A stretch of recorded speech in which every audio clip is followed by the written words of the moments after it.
আক্কেল দাঁত তোলা নিয়ে আমাদের মধ্যে একটা যথেষ্ট রকম ভয়ের কারণ আছে। এটা এটা এটা কিন্তু অস্বীকার করা যাবে না যে ১০ জনের মধ্যে শোনার পর যখন তুলতে হবে বলি, কারণ আক্কেল দাঁত তো একটা ভেস্টিজিয়াল অর্গান। এটা লিখে কোনো লাভ নেই এবং অধিকাংশ ক্ষেত্রে যেটা হয় আক্কেল দাঁতের পজিশন এরকম থাকে যে ওটা কোনো কাজের নয়, ওটা থাকলে বড় কমপ্লিকেশন হয়। এবং আক্কেল দাঁত যেহেতু অধিকাংশ সময় হাড়ের মধ্যে আটকে থাকে, মাড়ির ভেতরে থাকে, সেজন্য এটা কিন্তু নর্মাল দাঁত তোলার মতো নয়, কারণ এটা তো অবশ্যই একটা সার্জারি ওপেন করে করতে হয়, মাড়িটা কেটে ভেতর থেকে বের করতে হয়। আমার কাছে না, যত আক্কেল দাঁতের পেশেন্ট আসে তাদের একটা কমন ধারণা এবং তারা বলে যে তারা শুনেছেন যে আক্কেল দাঁত তোলার পর ভীষণ কষ্ট হয়। এবার আমি বলি যে আপনারা কি নিজেরা আক্কেল দাঁত তুলেছেন? অনেকে বলে হ্যাঁ, আমার উল্টো দিকের আক্কেল দাঁত তোলার পর ভীষণ ফুলে গেছিল, কয়েকদিন লিকুইড খেয়ে থাকতে হয়েছে, মুখই প্রায় খোলে না, ঠোঁটের কোনা কেটে গেছে। প্লাস তারপরে আবার কিছু কিছু পেশেন্ট শুনেছি, তারা শুনেছে বা নিজেদেরও হয়েছে যে আক্কেল দাঁত তোলার পর জিভে বা ঠোঁটে অসাড় হয়ে গেছে। সেটা প্রায় ১ মাস, ১.৫ মাস, ২ মাস, ৩ মাস পর্যন্ত আমি শুনেছি। ইভেন এরকম পেশেন্টও পেয়েছি ৬ মাস ধরে জিভের একটা দিকে একটা অসাড় ভাব, এবং সেটা জিভে সে কিছু স্বাদও পায় না। এখন আক্কেল দাঁত তোলা নিয়ে আমাদের মধ্যে একটা যথেষ্ট রকম ভয়ের কারণ আছে। এটা কিন্তু অস্বীকার করা যাবে না যে পেশেন্টের মনে, আমার কাছে যত আক্কেল দাঁতের পেশেন্ট এখন করায়, আগে তো খুবই ছিল যে ১০ জনের মধ্যে শোনার পর যখন তুলতে হবে বলি, কারণ আক্কেল দাঁত তো একটা ভেস্টিজিয়াল অর্গান। এটা লিখে কোনো লাভ নেই এবং অধিকাংশ ক্ষেত্রে যেটা হয় আক্কেল দাঁতের পজিশন এরকম থাকে যে ওটা কোনো কাজের নয়, ওটা থাকলে বড় কমপ্লিকেশন হয়। সেটা কমপ্লিকেশনটা হচ্ছে যে মাঝে মাঝেই জায়গাটা ফুলে সেখানে ব্যথা হয়, পুজ জমে, মুখ খুলতে অসুবিধা হয় এবং এই প্রবলেমটা রিপিটেডলি চলতে থাকে। আমাদের সবার জীবনেই হয়তো অল্প বিস্তর আক্কেল দাঁতের প্রবলেম এই ২৫, ২৬, ২৭ বছর বয়সে হয়েছে। এখন আজকের ভিডিওটা যে কারণে আপনাদের সঙ্গে করছি যে আক্কেল দাঁত তুলতে কিন্তু আগের মতন যে ব্যথা হওয়ার বা আক্কেল দাঁতের দাঁত তোলার পরে পোস্ট অপারেটিভ প্রবলেমগুলো আগের থেকে অনেক কমে গেছে। কিভাবে কমেছে সেটা বলার জন্যই আপনাদের এই এই ভিডিওটা করছি।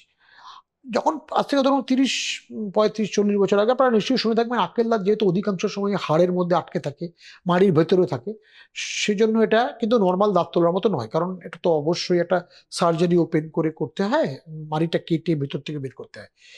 এবার প্রবলেমটা শুধু এখানে নয় যে মাড়িটা কেটে বের করতে হয়, সেটা তো পেশেন্টের একটা ভীতি থাকেই। প্রবলেমটা হচ্ছে আগেকার দিনে যেটা হতো যে এই যে মাড়িটা যেটা হাড়ের মধ্যে আছে, এই হাড়টাকে রিমুভ করার জন্য আমাদের ছেনি হাতুড়ি টাইপের চিলের ম্যালেট ইউজ করতে হতো।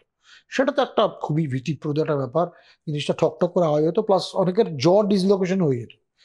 তারপরে রোটারি যুগ এলো। রোটারি মানে একটা বারের মতন জিনিস, যার গায়ে একটা মেটালিক একটা সাবস্টেন্সের গায়ে কিছু ফ্লুট আছে, সেই জিনিসটা ঘোরে এবং সেখানে আমরা স্যালাইন, চিল স্যালাইন বা ঠান্ডা স্যালাইন দিই এবং তখন বোনটা কাটা হয়, তারপর দাঁতটা এক্সপোজ করে সেই দাঁতটাকে তোলা হয়। এই জিনিসটা কিন্তু অনেক দিন ধরে প্রিভেল করেছে, প্রায় ২০, ২০, ২৫ বছর ধরে চলছে। এবার প্রবলেমটা হচ্ছে দুটো প্রবলেম। একটা হচ্ছে যে ওই যে আমরা বোনটা কাটছি রোটারিতে, সেই তার যে স্পিড, তাতে একটা তো ঝাঁকুনি হয়, সেটা কা- ঠিক আছে। এখন যে ভালো ধরনের মোটর এসছে এবং ভালো বার এসছে, তাতে খুব একটা প্রবলেম হয় না। তবুও যেটা প্রবলেম সেটা হচ্ছে এই ওয়াটার ইরিগেশনটা অনেক সময় জলটা ঠিক জায়গায় পড়ে না, তাহলে সেক্ষেত্রে ওই রোটারিটার সঙ্গে কিন্তু হাড় একটু একটু করে চার্ড বা বার্নিং হয়। এই হাড়টা পুড়ে গেলে কিন্তু এটা সার্জারির সময় আপনি খুব একটা বুঝতে পারবেন না, কিন্তু এর পরে যেটা প্রবলেম হয় সেটা হচ্ছে ওই জায়গাটা কিন্তু খুব বেশি ইনফ্লেমড হয়। এই জন্যই শুনবেন যে আক্কেল দাঁত তোলার পর ৫ দিন ৬ দিন মুখ ফুলে আছে, ভীষণ কষ্ট হচ্ছে, কিছু খেতে পারছে না। সেটা একটা মুখ ফুলে থাকার একটা প্রবলেম, লিকুইড খেয়ে থাকতে হচ্ছে, হা করতে প্রবলেম হচ্ছে। দ্বিতীয় প্রবলেমটা কিন্তু আরো মারাত্মক। সেটা কি? সেটা হচ্ছে যেহেতু এই বারগুলো ঘোরে, আর যেহেতু এই প্রথমেই বলছিলাম মাড়িটা কেটে জিনিসটা করতে হয়, ওই আক্কেল দাঁতের জায়গায় কিন্তু বেশ কিছু nearby soft tissue structure আছে। তার মধ্যে একটা হচ্ছে ভেতরের দিকে লিঙ্গুয়াল নার্ভ, এছাড়াও নার্ভ, আর্টারি অনেক কিছু আছে। এই বারগুলো কিন্তু টিস্যু স্পেসিফিক নয়, মানে ও বুঝতে পারে না যে ও কাকে কাটবে কাকে কাটবে না। ও হার্ড টিস্যু বা বোন কাটার সঙ্গে সঙ্গে সফট টিস্যু বা এই মাড়ি বা এই নার্ভটাকেও কেটে ফেলে অনেক সময়, যদি নার্ভটা সেই জায়গায় চলে আসে। সেক্ষেত্রে কিন্তু যেটা বলছিলাম প্যারাস্থেসিয়া বা এই দীর্ঘদিন ধরে ঠোঁট বা জিভ অসাড় হয়ে থাকার প্রবলেম থাকে, এবং সেটা যখন সেন্সটা ফেরেও সেই ফিলিংটা খুব খারাপ, স্পার্ক একটা ফিলিং হয় বা জ্বালা করে বা হঠাৎ হঠাৎ করে ইলেকট্রিক শকের মতন একটা ফিলিং হয়, গরম হয়ে ওঠে, এবং সেটা কিন্তু ট্রিট করা, এই প্যারেস্থিসিয়া ট্রিট করা খুব ডিফিকাল্ট। বিভিন্ন রকম ওষুধ দিনের পর দিন খেয়ে যেতে হয়। তাহলে এতগুলো কথা কেন বললাম? কারণ আজকে টেকনোলজিটা নিয়ে কথা বলবো, সেটার নাম হচ্ছে ইউবিএস বা আল্ট্রাসনিক বোন সার্জারি। এটার আরেকটা নাম আছে পিজো সার্জারি, PIEZO, পিজো সার্জারি। আপনারা আল্ট্রাসনিক বোন সার্জারি বা পিজো সার্জারি বলে বিভিন্ন রকম ইউটিউব বা গুগলে একটা সার্চ করে দেখতে পারেন, তাহলে বুঝতে পারবেন জিনিসটা কি। আমি একটু ছোট করে ব্যাপারটা বুঝিয়ে বলি। এটা একটা ডিভাইস, যেটা একটা হ্যান্ডপিস আছে, যার মাথায় যে জিনিসটা লাগানো আছে সেটা কোনো রকম রোটারি বা ঘোরে না। এটা একটা আল্ট্রাসনিক ভাইব্রেশনে কাঁপে, যেটা খালি চোখে দেখা যায় না। খুব হাই ভাইব্রেশন, প্রায় 4.5 লাখ CPS ভাইব্রেশন। তার সঙ্গে অটোমেটিক্যালি জিনিসটা থেকে জল বেরোয়, ওই মেশিনটা থেকে খুব হাই ফ্লোতে জল বেরোয়, এবং এটার মাথায় একটা লাইট থাকে, যেটা দিয়ে আপনি এক্স্যাক্টলি জায়গাটা খুব পরিষ্কারভাবে দেখতে পাবেন এই হ্যান্ডপিসটার মধ্যে। এবার সুবিধাগুলো কি? সুবিধা হচ্ছে এটা অনেকখানি এরিয়া হুড় করে কেটে যায়, এবং সেখানে আমাদের কন্ট্রোল থাকে না, এবং ইনফ্লামেটরি কন্ট্রোল থাকে না। এটা কিন্তু ভীষণ প্রিসাইজ, এত প্রিসিশন কাটে বলে যতটুকু আমরা ঠিক হাড় কাটতে যাচ্ছি এক্স্যাক্টলি ততটাই কাটে, এবং এর কাটটা ভীষণ ক্লিন, এবং এর কোলাটারাল ড্যামেজ, ওই যে হিট হওয়া বা টেম্পারেচার বেড়ে যাওয়া, বোন চারিং হওয়া, এগুলো প্রায় নেই বললেই চলে। কিন্তু এটা শুধু এটা নয়, এর পরের যে অ্যাডভান্টেজ সেটা মারাত্মক রকম অ্যাডভান্টেজ। সেটা কি? এটা টিস্যু স্পেসিফিক, ও শুধু হাড়কেই কাটতে পারে। ও যদি আশেপাশের মাড়িতে বা নার্ভে লেগেও যায়, যেহেতু মাড়ি বা নার্ভের মধ্যে সফট টিস্যুতে কোলাজেন আছে এবং তার সঙ্গে জল আছে, এটা কিন্তু শক অ্যাবজর্বারের কাজ করে, এবং এই সফট টিস্যু বা নরম টিস্যুর উপরে এর কিন্তু কোনো এফেক্ট নেই। অতএব আপনারা বুঝতে পারছেন, আল্ট্রাসনিক বোন সার্জারি হচ্ছে এই মুহূর্তে পৃথিবীতে সবচেয়ে advance surgical technique third molar করার জন্য। এর খরচও কিন্তু নর্মাল রোটারি থেকে খুব একটা বেশি নয়।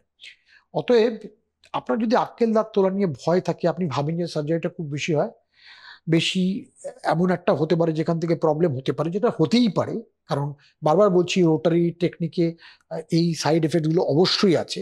সেক্ষেত্রে আপনি আল্ট্রাসনিক বোন সার্জারি বা পিজো সার্জারির হেল্প নিতে পারেন। আপনার কাছাকাছি ডাক্তারবাবু যাকে দেখাচ্ছেন তাকে বলুন আমি এটা চাই। তিনি যদি না করেন, আপনি আমাদের ইনস্টিটিউটে আসতে পারেন। আমরা এখানে আল্ট্রাসনিক বোন সার্জারি রেগুলার বেসিসে করি, এবং আল্ট্রাসনিক বোন সার্জারি আপনি এই ভিডিওটা দেখার পর গুগলে সার্চ করতে পারেন, ইউটিউবে ভিডিও দেখতে পারেন যে জিনিসটা কতটা অ্যাট্রোম্যাটিক এবং কনভেনশনালের থেকে কতটা এই টেকনোলজিটা এগিয়ে আছে। অতএব এই ভিডিওটা যদি আপনার আক্কেল দাঁত তোলার ভীতিকে একটুও কমাতে পারে, এবং আপনি মনে করবেন যে এই সার্ভিসটা আপনি নিতে চান, আপনি কমেন্ট বক্সে লিখুন।